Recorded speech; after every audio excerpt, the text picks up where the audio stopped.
Folks, we'll be getting started in a second here.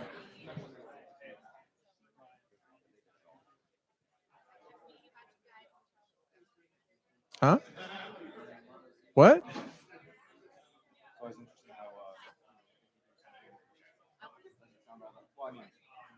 All right, speakers, everybody turn on your mics. Test, test. Mics to green, mics to green. Mic to green. All right. Yep. Test, test.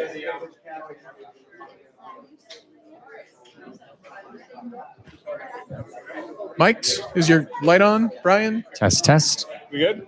There's a red light. Should be green. Green light. Hey, even better. Green means go. Very good.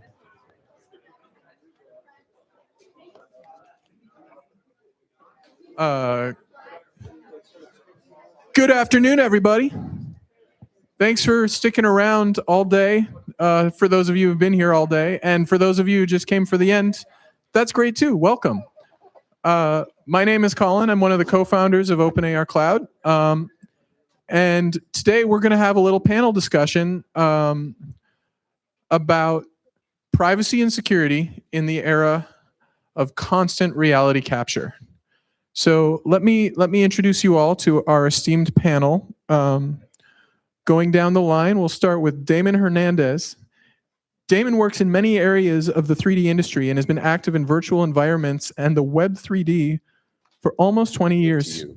He is actively involved with the 3D web's convergence with other technologies, including IoT, GIS, CAD, BIM, CAM, AR, VR, mobile, and advises a variety of entities that use these technologies. He is currently at Samsung Research America, making the web browsing experience awesome.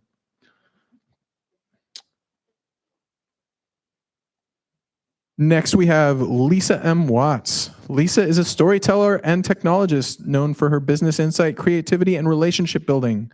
She's behind some of the most innovative projects in the immersive media space in the last few years. At Fortune 50 company Intel Corporation, she led global marketing strategy and storytelling for virtual reality.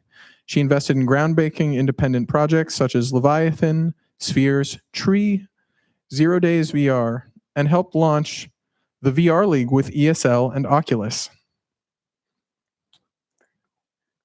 Next up, we have Kent Bai. Kent has conducted over 1,000 Voices of VR podcast interviews featuring pioneering artists, storytellers, and technologists driving the resurgence of virtual and augmented reality. He's a philosopher, oral historian, and experiential journalist, helping to define the patterns of immersive storytelling, experiential design, and the ultimate potential of mixed reality. He was a co-organizer of the VR Privacy Summit at Stanford University in 2018. Next up, we have Kavya Pearlman. Kavya is a co-founder of the nonprofit effort, the Mixed Reality Safety Initiative, XRSI for short. XRSI promotes privacy, security, ethics, and works towards developing standards around application security for virtual reality, augmented reality, and mixed reality. And last but certainly not least, we have Bryan Wasum. Bryan is a globally recognized thought leader in the brand new legal issues raised by augmented reality and other cutting-edge emerging media. Through his blog, augmentedlegality.com, and by publishing the first book on AR law, he has achieved victories for his clients in federal and state trial and appeals courts across the country, including in the first case to apply First Amendment freedoms of speech to location-based augmented reality games like Pokemon Go. So, wonderful to have you all here. Today we're going to talk a little bit about privacy and security. And so I've got a few topics prepped. I thought we might start, since this is OpenAR Cloud, by talking about the burdens and responsibilities of running an OpenAR Cloud platform and balancing the needs of all the different parties who are interested in the data that goes into and out of an AR Cloud platform. And by that, I mean, how do you balance the needs of all these different parties, property owners, location scanners, people who build augmented reality experiences at that location, consumers who come to consume AR content in that location, businesses, organizations, governments with their own legal requirements about what AR or reality capture is allowed to happen at that location. How are we going to balance this? What's being done today? What do you guys think is coming in the future? I would just want to leave it real open-ended. Let any one of you jump in. Well, you want a single sentence answer to all those different parties? So to answer that entirely, I think we'll take the whole hour and all of us speaking. But at least to get it started, you mentioned property owners, and that to me that's the topic I'm actually speaking on at the expo later this week, and because inspired by my experiences in the past couple of years with clients coming to me, this number one question they ask, and from another angle, a lot of the developers, even folks that I know through this community, have raised the idea at different times, and everybody sees the issue of, well, how do I own augmented space? How do I prevent things that I don't want in augmented space to be there in certain locations? What makes AR different from any other digital medium is that it's superimposed on the physical world, right? Well, the people that own those locations in the physical world sometimes have opinions about what goes there and what is perceived to be augmented on top of their space. And so the question that I get a lot is from business owners, from property owners saying, how do I keep that stuff off my building? How do I prevent content that I don't want being there?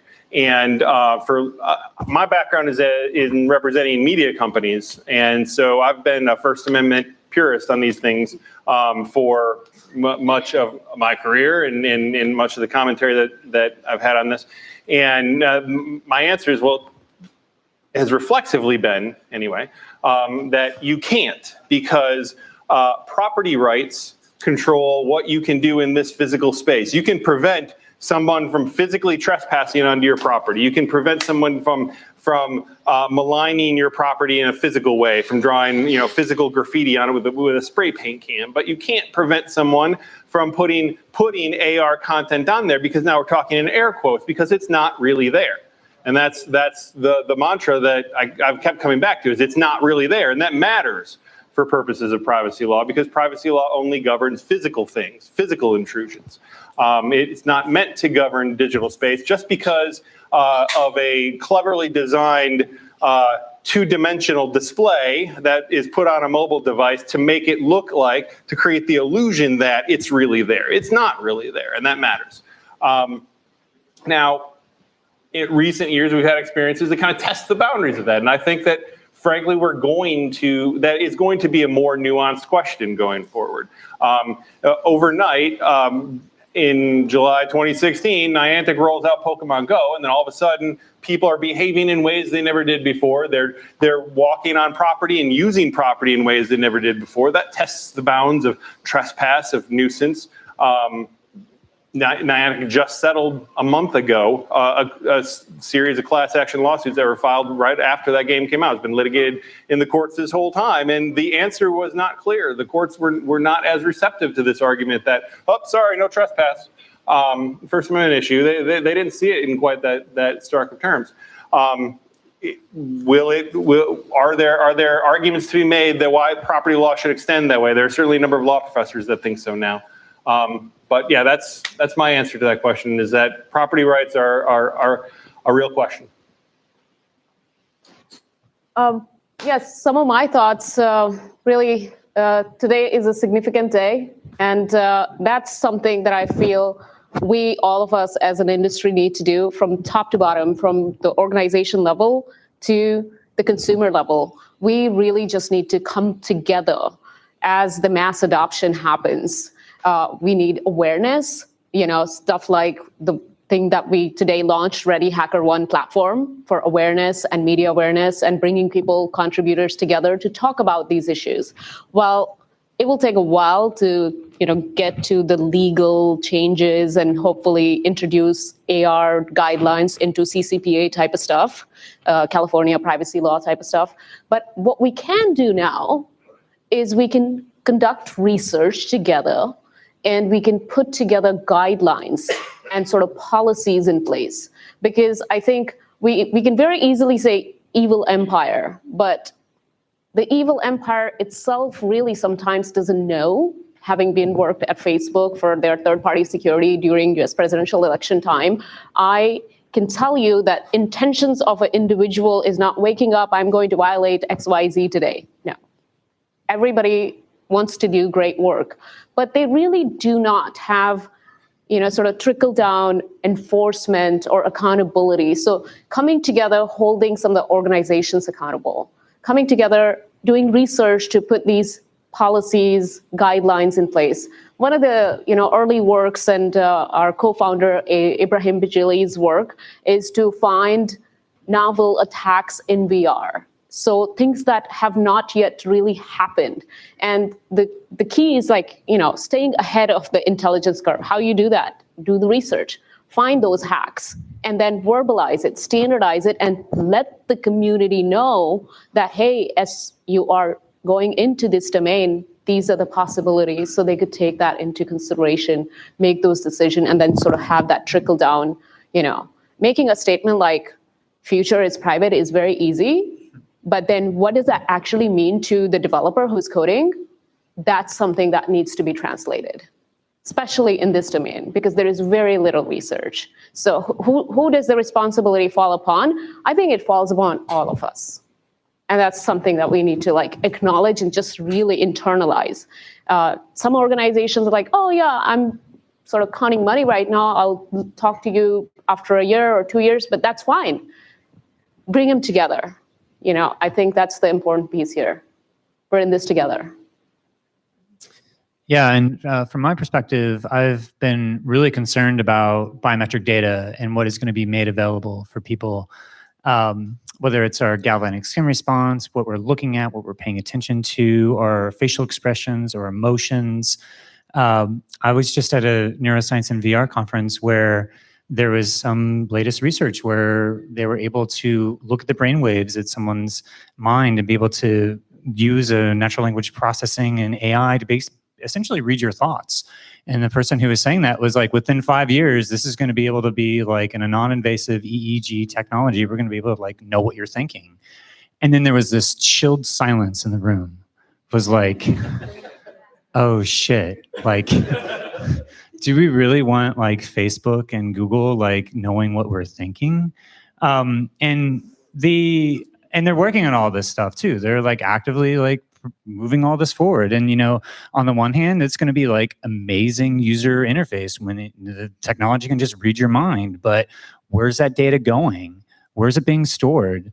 I think having your thoughts be recorded and stored in all of your emotional, ephemeral emotions that you're having in a moment. You can imagine you're looking at a screen, you see something on the content, someone distracts you, you look up, and then you're looking at something else, you get really excited, and all of a sudden you have a camera that's being passively turned on that's recording all of your emotions of what you're looking at, and all of a sudden you have a positive emotional reaction to something that you may not want to be associated, and they're trying to quantify our lives in a way of creating these psychographic profiles to describe who you are so they can sell stuff to you.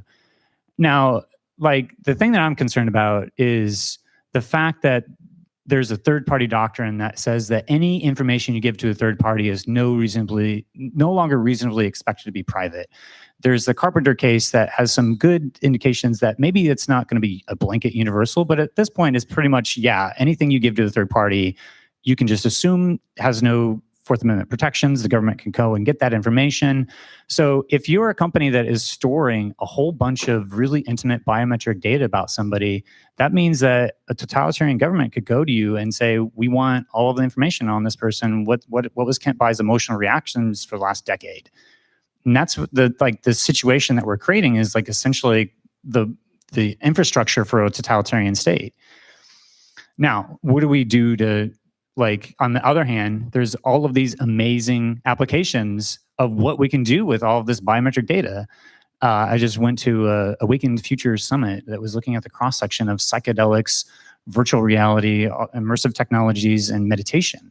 So there's these really interesting intersections for like how you can like use VR as a digital drug. You know, Adam Ghazali is a neuroscientist who's getting FDA approval for a VR experience. It's a game to treat autism. And so we have experiential medicine that's coming, and like the healing capacities of what this is going to be able to do for you to have deep insight as to what is happening in your consciousness. You're going to be able to like assess yourself and keep track of yourself, and, you know, to be able to like do things that we never imagined possible. All that is at the same time, those same biometric data technologies are going to be enabling all of this.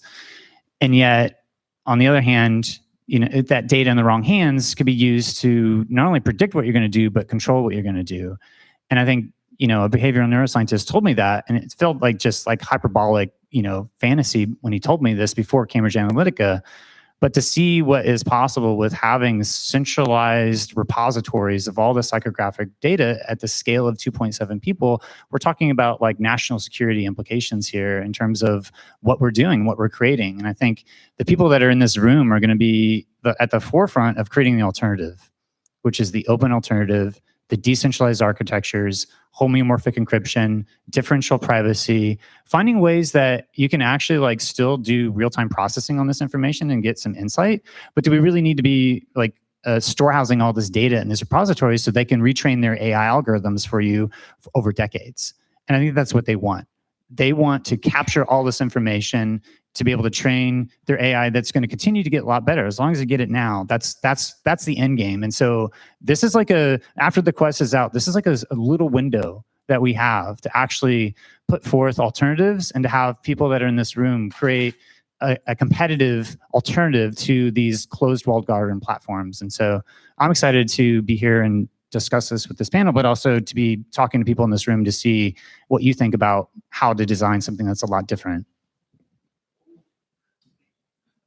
I have yet another thing. It's not mandatory that everybody weigh on every question, but I really do want to hear from everyone. Something interesting. I hope it's interesting to me. Please. If we think about the fact, do you need me to borrow Kent's mic? Okay, I can do that. So if we think about you know, the past and the current situations need to start informing the future. So we actually live in a pretty significant augmented reality world already.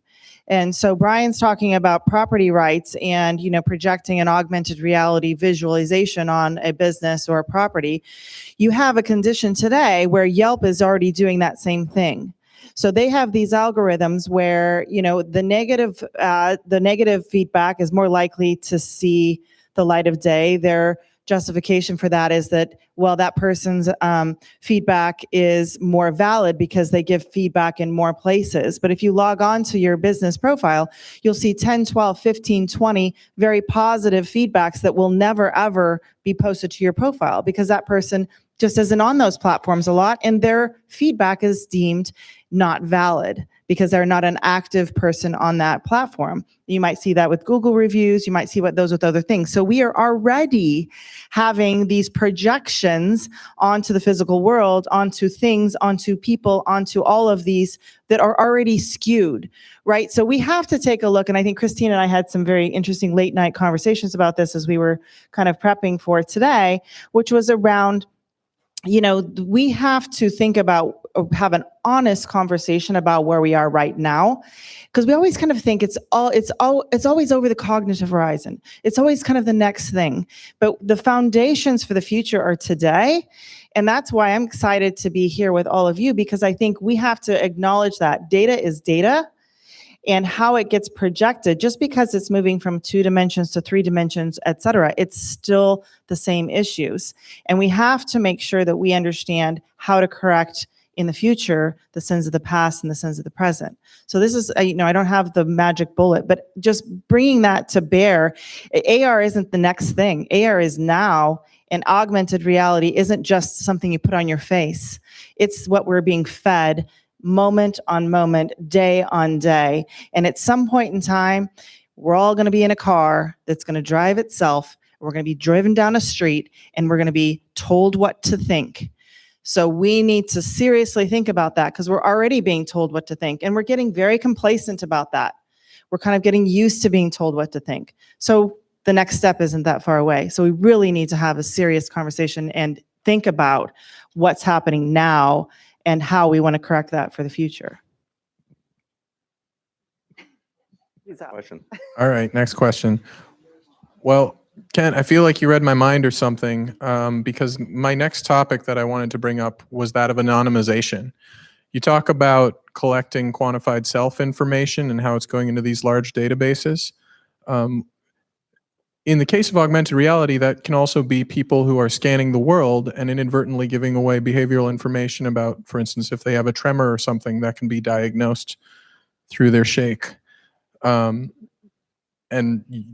inadvertently sent up to this data set where you thought you were contributing a little bit of street map data, something like that. So what a lot of platforms seem to be talking about these days is their workaround for collecting this data is anonymization. And you hit on some terms that I'm hoping to get some feedback on. Homeomorphic encryption versus differential privacy.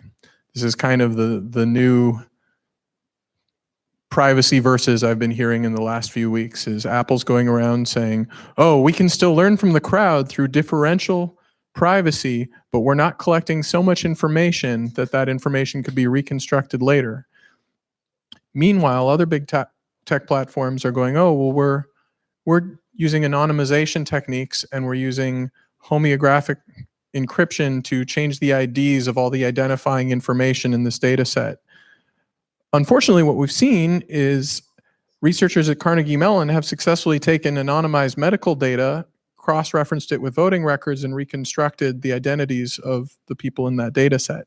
And so I want to hear from this panel, do you think that it is possible inductively to ever anonymize a data set? Is this just a talking point for the tech industry to keep suckling off of data that they probably shouldn't have for a few more years? Or is this a genuine solution that we need to embrace and be it differential privacy, anonymization, or encrypting ID, or some other thing? Is there some practice there where we can have our cake and eat it too, have these rich data sets and yet keep them anonymized in such a way that we're not, giving away psychographic profiles to totalitarian governments when they come knocking? I would ask, who's going to enforce that? Right? I mean, who's going to enforce that someone is going to go that route? And that would be, to me, the question I would ask to follow up with that. I ask the questions here. Fair enough. Fair enough. At the VR Privacy Summit, one of the insights that came out was that we kind of need an institutional review board for privacy, but it more interfacing with these companies because there is no real auditing or any accountability there. Now, and talking to different people in the industry, I know that the founder of OpenBCI, Connor Rusumano, he told me a couple of years ago, he said, this EEG data, it could turn out that there's like a unique fingerprint in pretty much anybody's biometric data. Now, at this point, a lot of it is data that cannot be identified. But I suspect that it's possible that every single biometric piece of data that you're collecting could potentially have some sort of unique biometric identifier, especially if you combine it with other things as well. You may be radiating a very specific signature that, imagine if you're in a virtual world and someone goes in there and is looking at you, they may be able to record your behaviors and what's being radiated, and then be able to put that into what's essentially, if all this biometric data is out in the dark web, then it's anonymized, it's de-identified. And so that de-identified data is a different ontological class than personally identifiable information, which PII has very specific privacy laws around. But if it's de-identified, then that's the thing that they're using. Can you explain PII to those in the audience that don't know the term? The personally identifiable information is any information that can be tied back to your identity. So it's like your name, your address, like there's all sorts of like your financial records, your social security number, all things. There's lots of privacy laws, and other people that are specifically focused on PII and privacy would be able to go much more in-depth explanation. I'm not a lawyer. I'm just talking to lots of different people. But my sense is that the biometric data at this point is being treated as if it is de-identified. So they're basically recording as much as they want. And they're like, well, this is not personally identifiable, so we're good.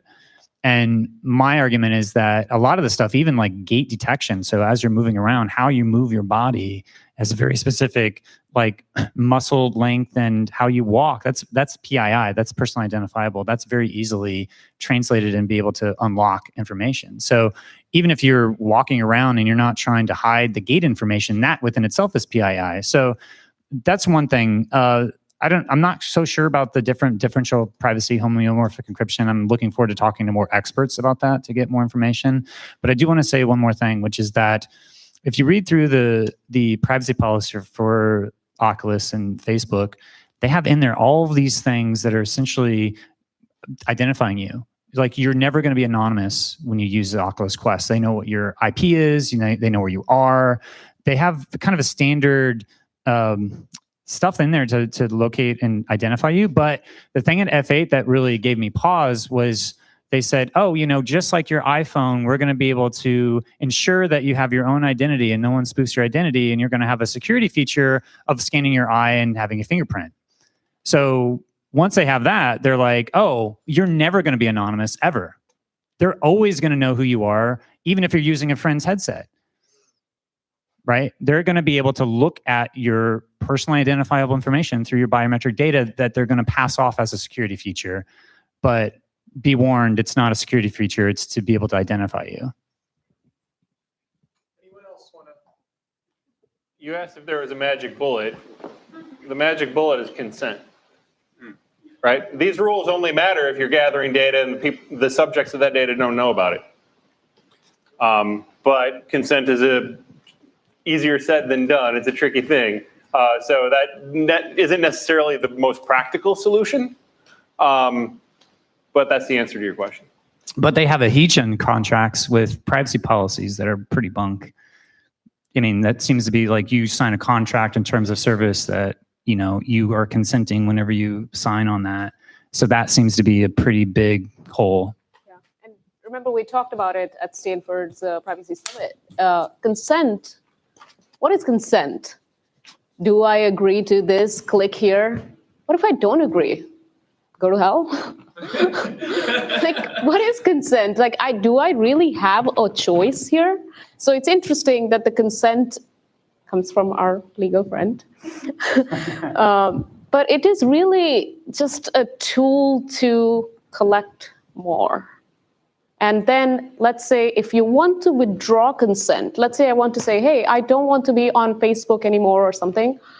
Oh, your friends are going to miss you. Here is your friend's picture. So all of that collectively breaks consent. I don't think consent is really a good way to protect us or inform us. It's not even well informed. We don't know what we're getting into. There's like a 70-page EULA that you have to look up. I'm sure you could do a good job, but what about the rest of us? We have a question from the audience. Let me bring you the mic. So consent, I think, is interesting because what about, I think, play maybe devil's advocate for a second, the idea of a paparazzo. And I'm taking a picture of a celebrity, and the celebrity does not consent to me to take their picture, but I'm exercising my First Amendment free speech. There's light that is radiating off of their personally identifiable facial features that I am recording on my digital device, and I'm going to profit from that without that person's consent in any way. Does that relate in any way? I just feel that's got to be somewhat tangential. Well, consent only matters if it's something you have the right to withhold consent of. Okay. Right? We already have more fundamental laws than that, like the First Amendment, that say things that you put out there in the public sphere belong to the public. So my gait, is that in the public sphere or not? Because it is kind of, as much as my face is, right? What's that? Your gait? For instance, something like my gait or my EEG. Excuse if I got it wrong, my brainwave scan or whatever, right? Like whether or not we had a good way to measure it earlier doesn't mean I'm not freely putting it out there in the public sphere just by being me. Where we draw the line, oh, that was me, right? Where we draw the lines are, open to debate. I don't disagree with, most of what you said. Like I said, consent conceptually is the answer.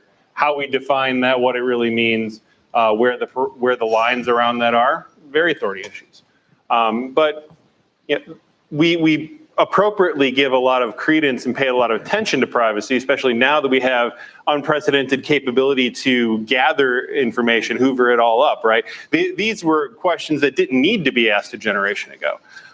So it's appropriate that we give them more attention now, but privacy isn't the only consideration. I just want to jump on the consent point and say that when you install like Instagram, you say that I'm consenting to let this app use my camera, but there's also patents that Facebook has that says that they can use passive data capture to be able to look at your face as you're looking at content. I don't know if they're doing that or not, but they have that everything that's in their privacy policy allows them to do that. And they have patents that say that we've got technology to be able to like capture your emotions as you're looking at content. So there's like levels in which they're asking us to give consent for all these things, but yet the degree to which they're taking it is to the extreme.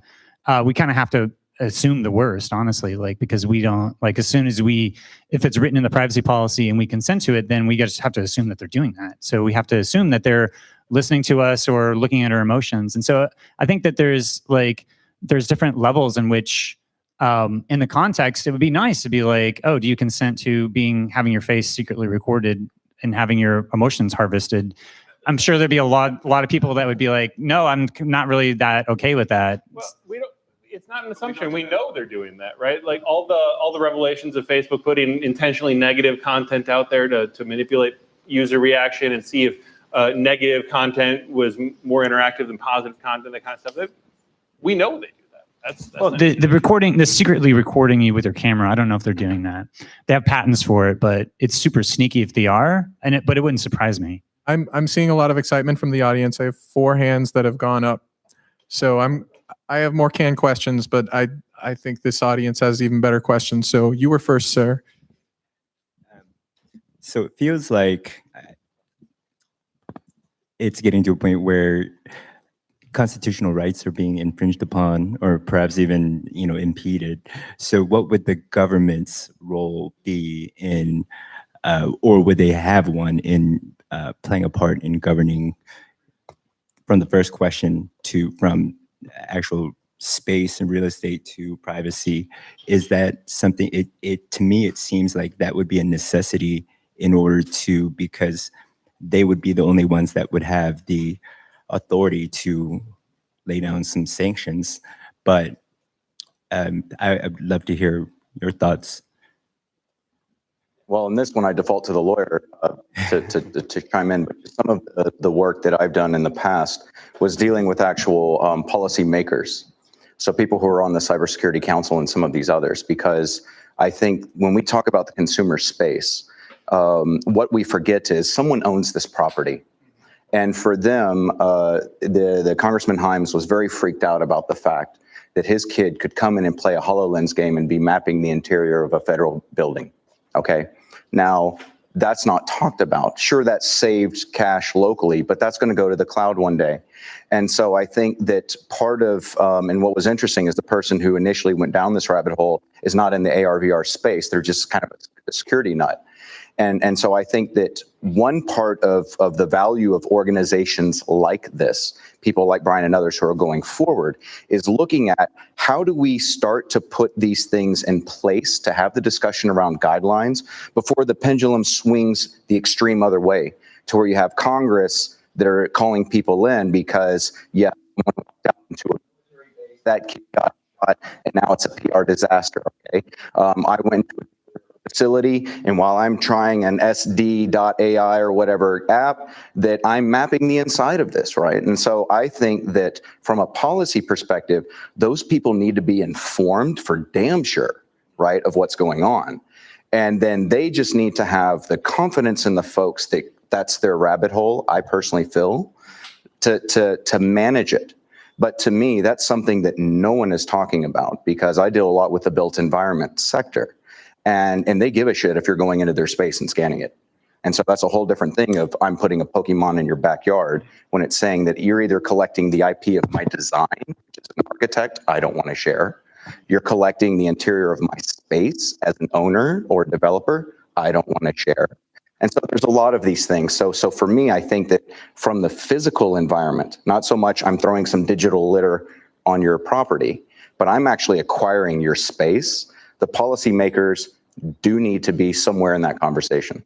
I guess the big question also from a like a bigger picture standpoint, it seems like it'll be internationally, it'll just be a lot easier to connect internationally, which, internationally, there's a lot of different ways, different cultures perceive different actions, different, what is lewd, what is not. And is that something that would have to go to, I don't know, the UN or, I think other places in Europe are going to do it first. We'll do it last, to be quite honest, I feel, a developing nation. Even then, they'll leapfrog a lot of that legacy. So I think that definitely in Europe, we'll follow a lot there, much like GDPR. And I think that in these smaller countries, like the Scandinavian countries, the size of the Bay Area, you can definitely do it. And then also, I think that we'll see it in more authoritarian type governments, right? I mean, look at like China. Do you think they're just going to be having scans and AR cloud going all willy-nilly to Facebook and these others? Hell no, right? Singapore, that's another great example. So I think that we'll see it in these other places where they care about that more. And then hopefully we can take those best practices, those best processes, and then bring those back home. I feel like the whole government piece is very interesting because haven't we seen already what the government can do? They hold congressional hearings after people move fast and break democracy. So that's something that is to be expected, that of course we'll have some congressional hearing after multiple disasters, but I think what we can do is, as technologists, as stakeholders, we can potentially bring the policymakers to the table, have these conversations, and better inform them that, hey, some people are moving fast and breaking things, and these are the implications. And let's do something about it before it's too late. And then you organize these congressional hearings, 5 or 10 of them. But what's the point of it all? We have already broken things. And that's why for XR domain, I mean, oh my gosh, I'm so thrilled. And I absolutely am honored to do this. And that's what we are committed to. That's why this collaboration is so significant. We're going to partner up. And we're going to bring these policymakers to the table and have these conversations, and at the global level. Because the US itself, okay, there are loopholes everywhere. So if this country doesn't listen to your voice, yes, we'll go to the UN. We will talk at the global level. Somebody's got to listen to it because the implications are for the humanity. It's like, how can you possibly ignore this? We can't. All right, so I want to hear bring the government to us and to have these tough conversations. Lisa, you had a... I see that Lisa has something to say too, so I want to hear that, and then we're going to try and get a few more questions in before we're out of time. Yeah, I mean, again, in a role to anchor it to what's happening now. I mean, what you guys are saying is it's the equivalent of the stop sign doesn't go in until somebody gets killed, right?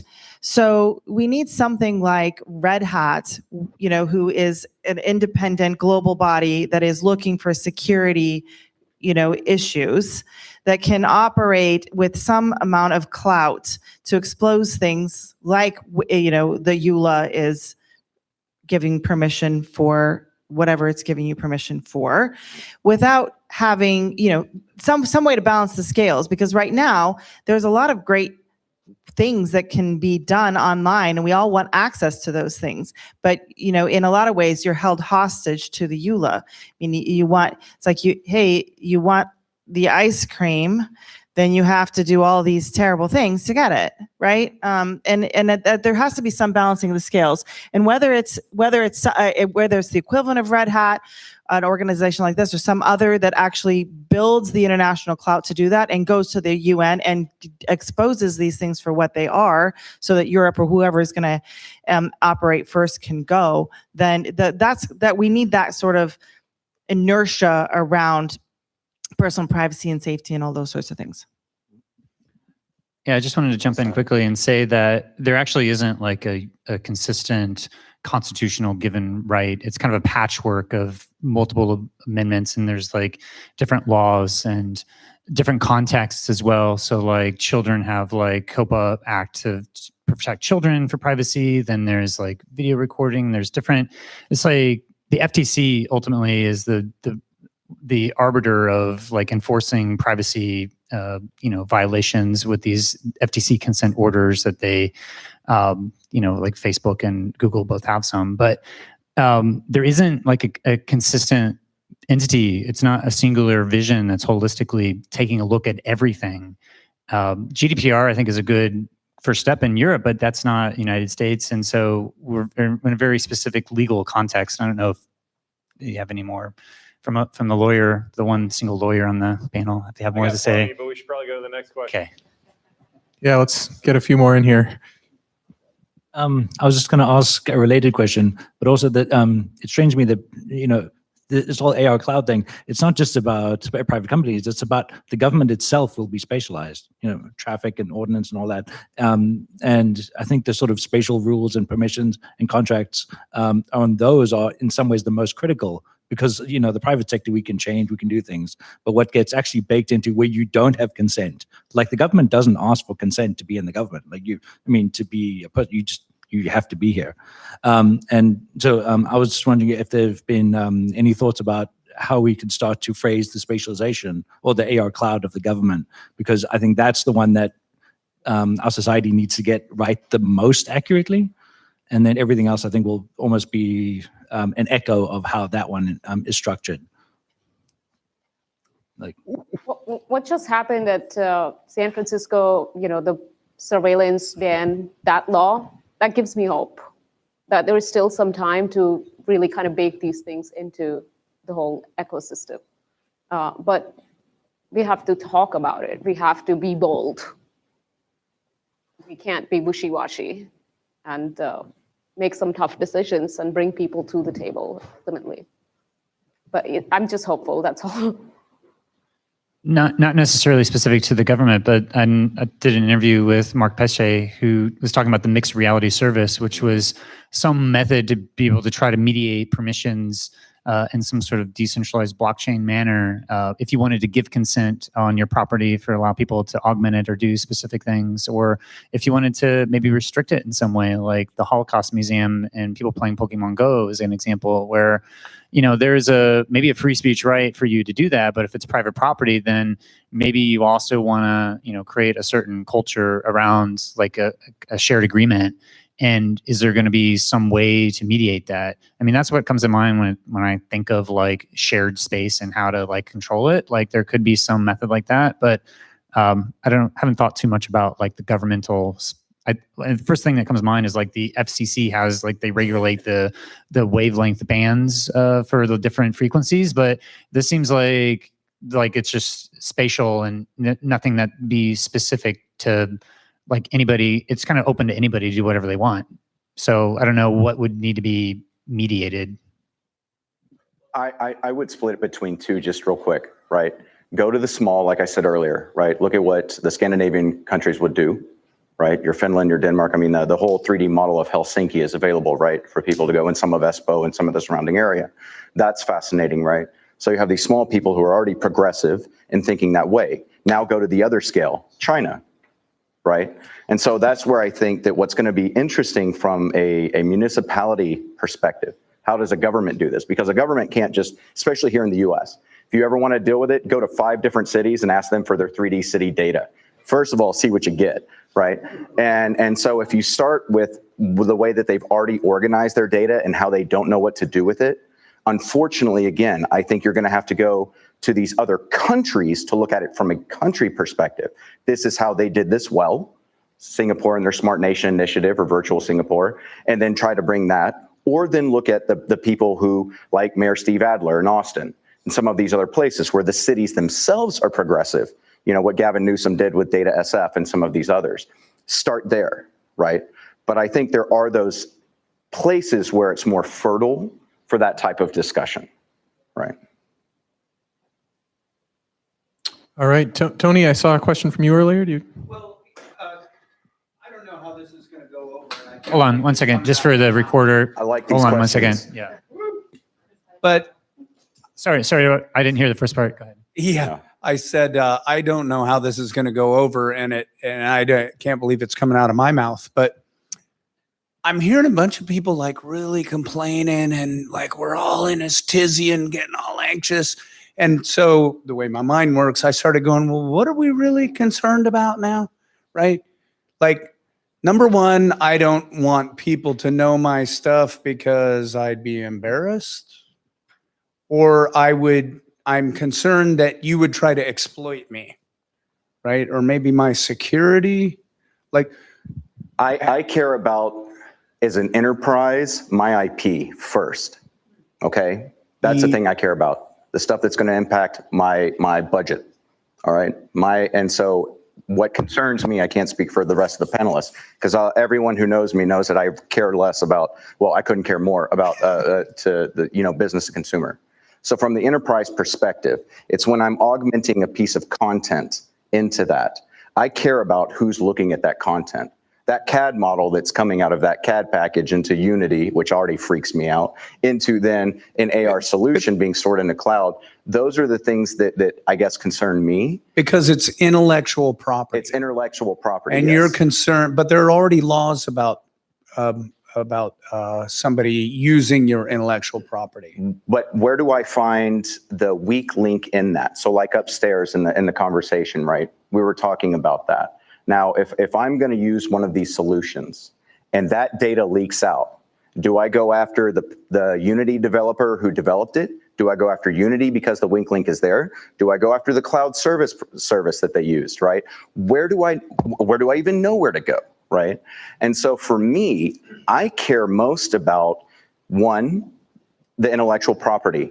The other thing I care about, which isn't too much, but we're starting to see more of it because of awesome engineers like one of the ones in this room, is where people are hooking up the AR to IoT and sensors. And not just one directional, but bi-directional. So now I'm pulling up an AR experience where I could shut off the ventilation in this room, right? And now you're controlling the physical space. So those are the two things that I personally care the most about, is IP and then the control of that back into the physical environment. And we can spin, I could spin off a lot of Black Mirror scenarios that would really freak you out. And the ones that come to mind is like, okay, there's eye tracking data. I could look at what your pupils are doing. I know what you are, or what you're interested in. I know what you like. I know what sexual preference you are. Ooh. You know, but I'm saying, like, You know, I run the security and privacy group, right? well, I didn't. So I'm just trying to say that, like, what the issue is that once you start to storehouse this data, you can have 10 years of data on people, and you can say anything you want about anybody. You can have AI. There's a lot of technical debt with machine learning. So it's not like it's perfect, going to like understand everything. And if there's like some filters that get run on, and that if that data has no reasonable expectation to be private, you have a potential totalitarian government that could go to these companies and then basically profile anybody. And this is happening in China. You have a social scores on people that they're putting a number on you, that they're quantifying whether or not you have access so that you can travel, whether you can get on the bus, whether you have access to education. This is actually happening right now. Like, there's social scores that are implicit within any sort of social VR or AR application to be able to mediate trust. Well, what happens if the government gets that and starts to dictate what you do and do not have access to as a citizen? I mean, if you look at what's happening in China, it's really scary. They're having like re-education where they're credit score, man. It's a different kind of credit score. It's a different credit score, but it has real impact with what happens with what you have access in life. And you have the ability to put on a VR headset and to stress test you and really say, are you faithful to the communist government? And if you're not, then, I mean, this is sort of like the implication to sort of look at the biometric, it's like a polygraph test. So your concern in that conversation is the government's going to get a hold of this data and they'll know you intimately. It doesn't have to be the government. It could be, if anybody's storehousing it, it could be on the dark web. And then anybody could could watch you in a VR experience to get your biometric data from watching you. And then if they have access to that, that's basically like the most intimate information about you for a decade. I mean, we already have that amount information on us on the web right now. So you go forward 5 to 10 years, and that's just an enormous amount of information that's essentially like a Rosetta Stone to your psyche. That if it's, and I'm not. I don't mean to be argumentative, but the concern to distill it is that I'll be exploited if I expose myself to that degree. It's like if you have right now, we have social media filter bubbles where Facebook can make you have certain very specific emotions. Well, if you extrapolate that out to every dimension of your reality, then if that gets into the wrong hands, you're basically have like if they can predict your behavior, they can control your behavior. So it's if it makes you feel better as a hardware manufacturer, unless putting EEGs in these headsets and others, I can have a dedicated 1 million+ people that are going to dedicate to doing that. It's not going to happen. That's why you're seeing these third-party peripherals. All right, we had a conversation at Stanford where people were wanting all this biometric data, and the turn to them was saying, hey, for your entire industry, which is pretty damn small, from just Samsung, how many millions of units can you commit to put in one sensor? Because now I have to change a whole manufacturing line and a whole bunch of other things. So an issue in time, if there is enough monetization incentive for the hardware manufacturers to put that stuff in there, I don't think there's going to be any time soon. Eye tracking, yes, but some of these others, that's all going to be third party, I feel, in the near future. If we come back down to kind of the privacy and consent that we kind of started on, some of it is really about just being a human and having those choices and understanding what choices that you're making and how do we make that more obvious and easier so that we can control, and maybe we don't live in a government, an area. We have to make hard choices to live, to survive. But as humans, I think we would love to live a very enriched life that has a lot of choice. And I think that comes down to fundamentally as a human race, can we support and celebrate and give humans the tools to let them be human? And you can see totalitarian governments, are not on that same page. Are we going to let the rest of the world go that direction? What are we going to do about it? I would throw out though, just that this is kind of along the lines of what you're suggesting. These are questions of degree, not kind. Speaking of being human, humans have gathered information on other humans since the dawn of time. Governments have gathered information on their subjects from dawn of time. We're just now talking about they can do that even more efficiently. And yes, that's significant. It has consequences, but it's also inevitable, right? And so the question is, if that happens in China, that's probably more scary than if it happens here, right? The answer to, and it's also the consequence of living in an open society. We get the benefits of an open society, but we put a lot of information out there as a result. But the answer to that, though, is more openness, more accountability, holding the companies and the governments that have this information and are in the position to do something nefarious with them accountable and not letting them get away with it. That's why we do things like this. But there are plenty of places in the world where we might not be able to have this conversation. Here, we're fortunate enough to be able to do that. And so we need to be vigilant about holding our government accountable and making sure that slippery slope doesn't happen. All right, we're a little over time, folks. Got 2 questions in the audience. If the panel's okay with it, would Sure. love to try and squeeze them in. Traffic for 2 more hours. All right.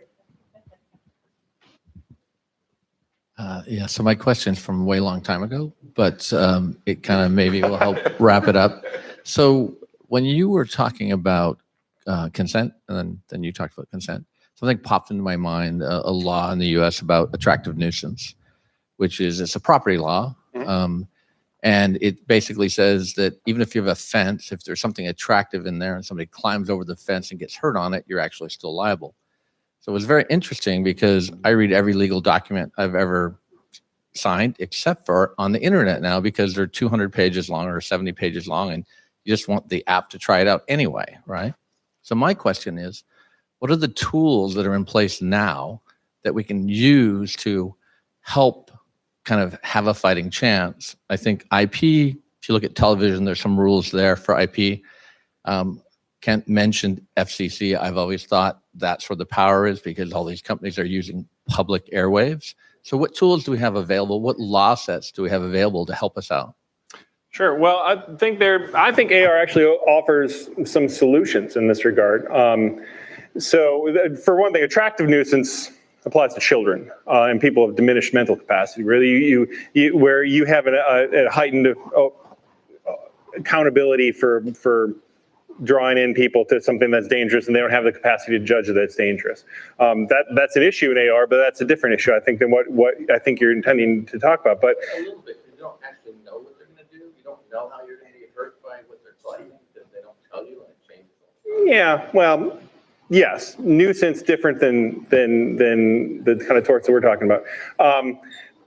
The FTC, Federal Trade Commission, I think is one of the most important agencies that we have to govern this stuff because they have a very flexible power to control what they consider to be deceptive trade practices. And we've seen that evolve even over social media. So social media ad campaigns, they've been very vigorous about enforcing the disclosure of paid content, right? If a celebrity tweets about a product and they're getting paid for it and it doesn't say hashtag sponsored or hashtag ad, that company is going to get in trouble. Influencers doing the same thing because we want to be able to trust that what we read doesn't have an ulterior motive that we're not aware of. So, and there's nothing in the law that said that until they interpreted it that way. So they have that flexibility. I think when we're moving towards an augmented future where we have the capacity to throw data up in our faces in a way that isn't 12 pages of text, but rather up in our eyeballs,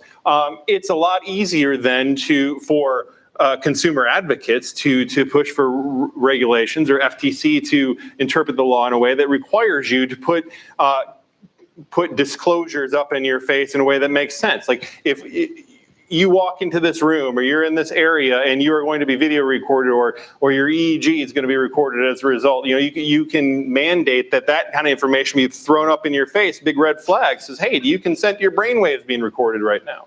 Rather than having to click on a box that says, I agree. I feel like there is no tool. However, there is an opportunity and it's building. And I think Colin was mentioning earlier, this opportunity is to build sort of a MPAA type rating system where when you walk into these spaces, you can immediately with the labeling sort of tell whether it is super secure, it is semi-secure, or am I just out in an open space? And that is an opportunity for, I would say, all of us to sort of come together and build that sort of framing and the MPAA type of rating system. So immediately I should know, okay, those kinds of tools would be helpful, but we don't have it yet. Yeah, two quick thoughts. One is that you can look to social VR experiences like Rec Room, where they try to give you like an experiential like tour of like the culture and trying to teach you what the code of conduct is of how to interact with people. And I feel like that's more about how you're interacting with each of the other people within the experience itself, but there's nothing equivalent to like the privacy policy or the terms of service. But it'd be nice to see, well, with the experiential like initiation into using the app, so you were fully disclosed. Another point is that anything that's recorded or captured, there's no sort of auditing trail. Like the companies, they're essentially like saying we can record as much as we want and we can change it at any moment. So like I will do an interview with like Facebook and I'll be like, are you doing this? Are you recording people as, are you recording conversations? And they'll be like, no. But then right there in the privacy policy, it says they can. So then the very next day, they could start recording it and it'd be like, there's no accountability for them to disclose like, oh, by the way, we are now starting to record this. So there's a part of like a lack of transparency and accountability for what the companies are actually doing. And the last point I'll just make is that there's the third-party doctrine, which I think is the most egregious like law that's out there in terms of saying that any information you give to any third party is basically no longer private. And that needs to change. So in terms of a tool, there's like ACLU and other entities like that are trying to make changes to these types of underlying laws that are like the fabric of how things work.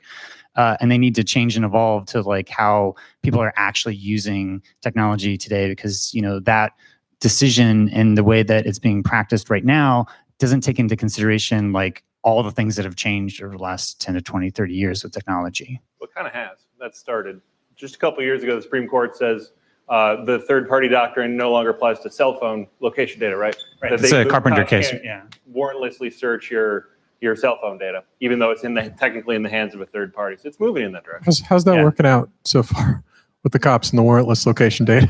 There are limits. Yeah, the Carpenter case is a good trajectory, but I think there needs to be a lot more momentum and awareness, I think, within the larger industry, and a lot more help and support to help bring more cases to challenge these things. All right, final question of our panel. Please, sir, take it away. I didn't realize it was going to be the last question. I didn't want to end it on such a harrowing note, but I think I think there's an important point we have to distinguish. And when you were talking about the legal protection against corporate espionage, it implies the assumption that people won't do it, even though that there's a law against it. And I think when we look at power between government and people, it's always a struggle between the ability of the people to defend themselves from the ability of a government encroaching on what is against the law.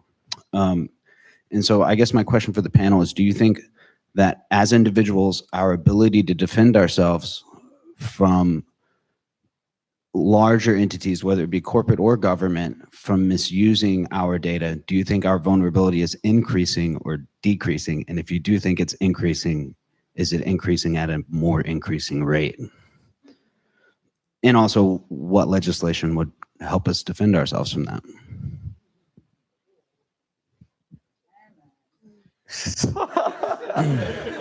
To be put on the spot. That's a great question. I mean, as far as the legislation goes, I mean, again, it's still so new, right? I think that's one of the issues. I mean, the whole point of the Open AR Cloud group is to define this, right? And so how can you start to set rules or legislation or other things when, you know, a lot of people don't know what it is, right? And so I think that we have a lot to do going forward. I think what would be nice to see is the precedent that the companies and platforms that are in this room, right, address to the concerns that someone have said. I'd love to know how some of these platforms now, when I come and visit them in 6 months, or hear just their narrative at awe, or as a developer, how are you now saying, hey man, I'm gonna let you know, I'm reading your brain waves and all this other stuff. I'm not burying that in a TOS that I'm gonna click this because I wanna go into the experience, right?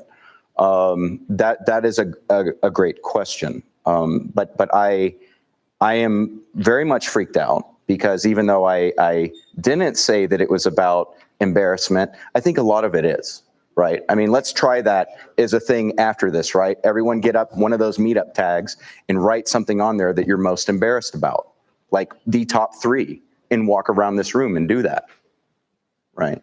So I think in one way that could be a key thing.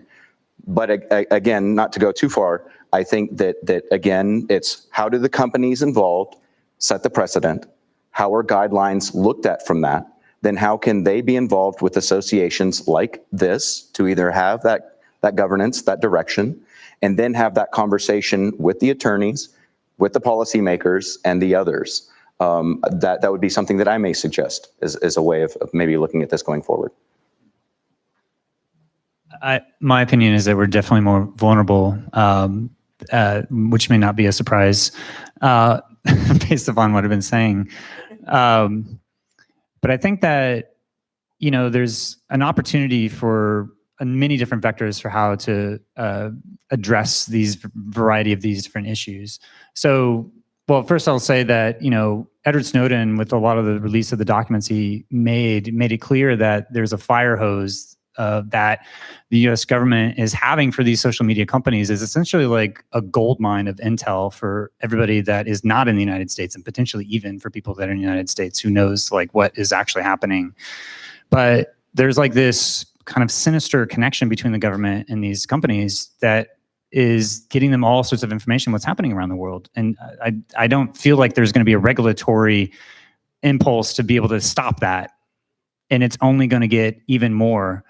And so Lawrence Lessig has a very nice way of looking at how there's these different vectors. There are laws and regulation, but there's also like the culture. So awareness of people deciding to delete Facebook or ban it. But that's, people are still very happy to make this trade-off between getting free stuff and mortgaging their privacy.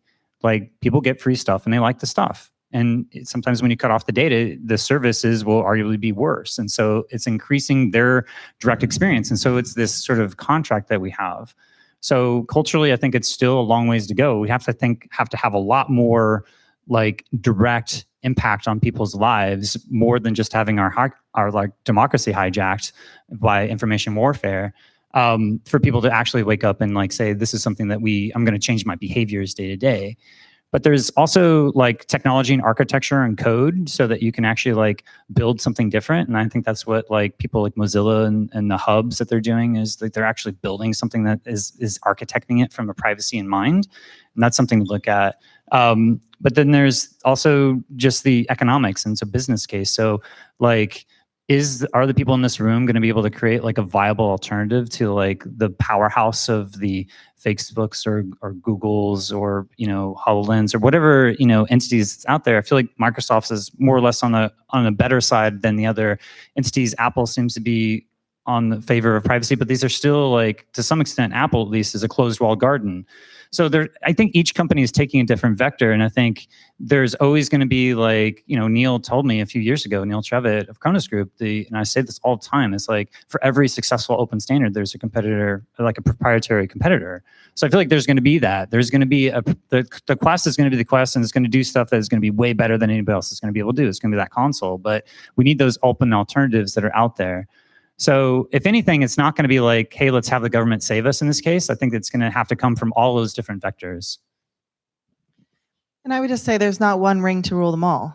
There's not one thing that we can do that's going to solve all our problems. It's everything all together. It's everyone's perspective. We just have to remember that. This is not for the faint of heart, and there's no lazy way out. So we've got to pull together as a community, and everybody's got to do their part.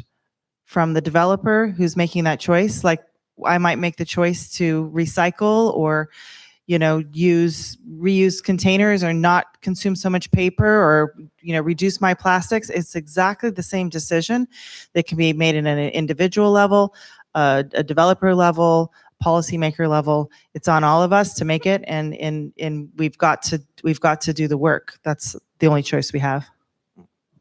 We got some of the right minds in the room today, and I hope that's a good start.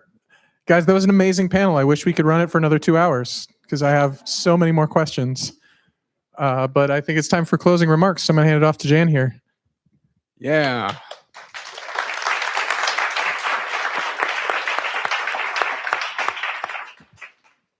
Well, did you like the panel? No. I did. Other one pretty deep. Okay. So you had any nice conversations today?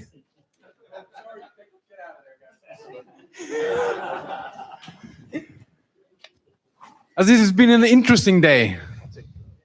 Have you learned something new? Will you come back next year? Yeah. Okay, I'm gonna just wrap this up really quick and hand the mic over to Arka because not too long from now there's a party, but we're gonna do it earlier. So there's gonna be more party. Yes. Hey guys, great day today. Thanks for coming. But it's not over yet. We still have a big party to go to. So initially we're gonna do it a bit later, but I think we should just go straight from here. And yeah, let's get drinking, And I think it's been a great day. Some beers will be very welcome. It's a really nice venue. It's beautiful outside. There's a pool, marina, and lots of booze.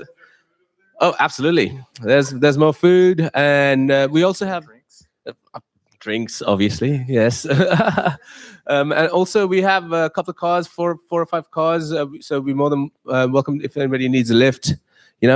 you can come with us.